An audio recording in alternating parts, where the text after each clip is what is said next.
Halo guys, pada video kali ini kita akan membahas tentang ketaatan dan pelanggaran terhadap konstitusi. Lalu apa sih konstitusi itu?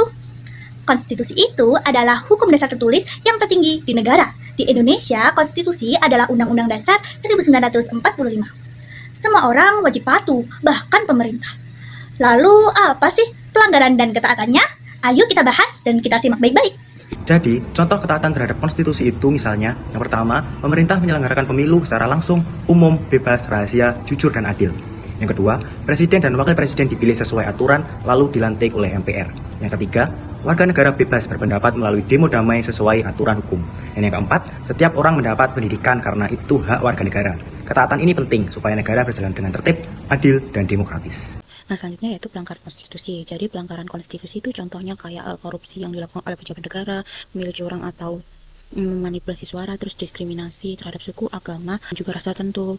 Lalu pemerintah membatasi kebebasan berbicara tanpa alasan hukum dan intervensi terhadap keputusan hakim atau pengadilan.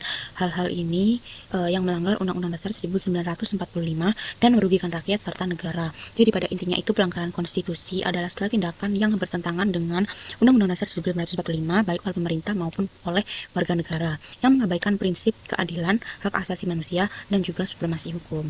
Dalam kehidupan sehari-hari, kita juga bisa ikut taat pada konstitusi lewat hal-hal yang sederhana. Misalnya, taat hukum yaitu mematuhi aturan lalu lintas seperti tidak melanggar rambu lalu lintas. Selanjutnya, menghormati hak orang lain seperti tidak memaksakan pendapat atau membuli orang lain.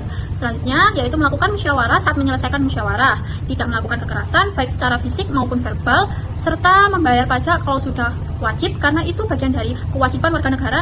Jadi taat konstitusi bukan hanya urusan pemerintah tapi juga kewajiban kita semua. Nah, itu tadi pembahasan topik keempat, yaitu bagaimana contoh ketaatan dan pelanggaran terhadap konstitusi oleh kelompok kami. Mohon maaf apabila ada kesalahan.